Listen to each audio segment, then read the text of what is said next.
सुदामा ने चने क्यों चुरा कर खाए।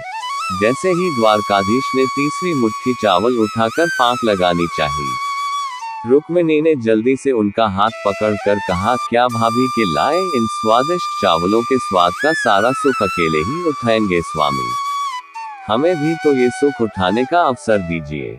द्वारकाधीश के अधरों पर एक अर्थपूर्ण स्थिति उपस्थित हो गई। उन्होंने चावल वापस उसी पोटली में डाले और उसे उठाकर अपनी पटरानी को दे दिया। सुदामा के साथ बातें करते हुए कब कृष्ण उनके पांव दबाने लगे, ये सुदामा को पता ही नहीं चला। सुदामा सो चुके थे, किंतु कृष्ण अपनी ही सोचों में मगन उनके पांव दबाते हुए बचपन की बातें करते चले जा रहे थे कि तभी रुक्मिणी ने उनके कंधे पर हाथ रखा। कृष्ण ने चौंक कर पहले उन्हें देखा, फिर सुदामा को, और फिर उनका आशय समझते हुए वहां से उठ खड़े हुए और अपने कक्ष में चले गए। रुक्मिणी भी उनके पीछे पीछे चली गई और कहा, आप जिनको कोई भी दुख, कष्ट या चुनौती कभी रुला नहीं पाए, यहाँ तक कि जो गोकुल छोड़ते समय मैं या यशोदा के अश्रु देखकर भी नहीं रोए, वे अपने मित्र के जीर्ण शीर्ण घावों से भरे पांवों को देखकर इतने भावुक हो गए कि अपने अश्रुओं से ही उनके पांवों को धो दिया। कूटनीति, राजनीति और ज्ञान के शिखर पुरुष आप अपने मित्र को देखकर इतने मगन हो गए कि बिना कुछ भी विचार किए ही उन्हें समस्त त्रिलोक की संपदा एवं समृद्धि देने जा रहे थे। कृष्ण ने अपनी उसी आमोदित अवस्था में कहा, वह मेरे बालपन का मित्र है रुक्मिणी, परंतु उन्होंने तो बचपन में आपसे छुपाकर वो चने भी खाए थे जो गुरुमाता ने उन्हें आपसे बांटकर खाने को कहे थे। अब ऐसे मित्र के लिए इतनी भावुकता क्यों? सत्यभामा ने भी अपनी जिज्ञासा रखी। कृष्ण मुस्कुराए और कहा, प्रिय सुदामा ने तो वह कार्य किया है जिसका समस्त सृष्टि को उसका आभार मानना चाहिए। वो चने उसने इसलिए नहीं खाए थे कि उसे भूख लगी थी, बल्कि उसने इसलिए खाए थे क्योंकि वो नहीं चाहता था कि उसका मित्र कृष्ण दरिद्रता देखे।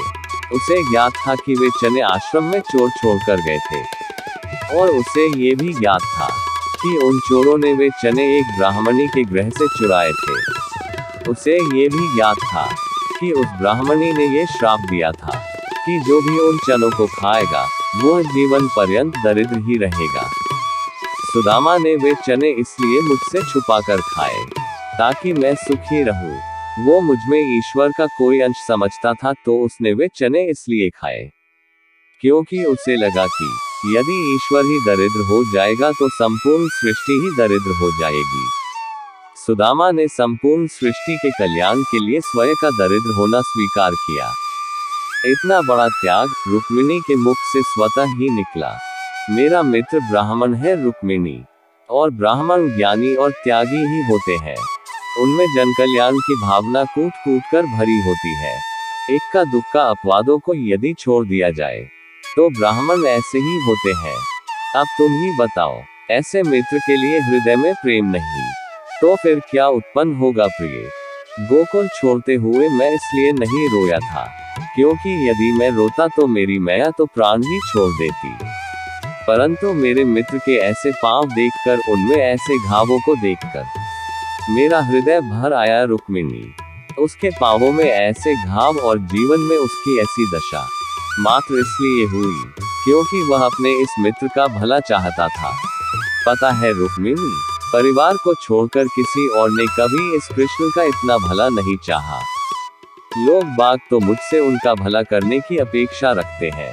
बस सुदामा जैसे मित्र ही होते हैं जो अपने मित्र के सुख के लिए स्वेच्छा से दरिद्रता एवं कष्ट का आवरण ओढ़ लेते हैं। ऐसे मित्र दुर्लभ होते हैं और न जाने किन पुण्यों के फलस्वरूप मिलते हैं। अब ऐसे मित्र को यदि त्रिलोक की समस्त संपदा भी दे दी जाए तो भी कम होगा। कृष्ण अपने भावुकता से भराए हुए स्वर में बोले। इधर कक्ष में समस्त रानियों के नेत्र सजल थे और उधर कक्ष के बाहर खड़े सुदामा के नेत्रों से गंगा यमुना बह रही थी। वह सोच रहा था कि मैंने कृष्ण पर झूठा संदेह किया कि वो राजा बन गया है और सब कुछ भूल गया होगा। वह सब कुछ सुन चुका था, और उसे अब पश्चाताप भी हो रहा था। दोस्तों, आपको ये कहानी कैसी लगी? कमेंट करके जरूर बताना। कहानी पसंद आई हो तो वीडियो को लाइक और चैनल को सब्सक्राइब करना। धन्यवाद। जय श्री कृष्णा।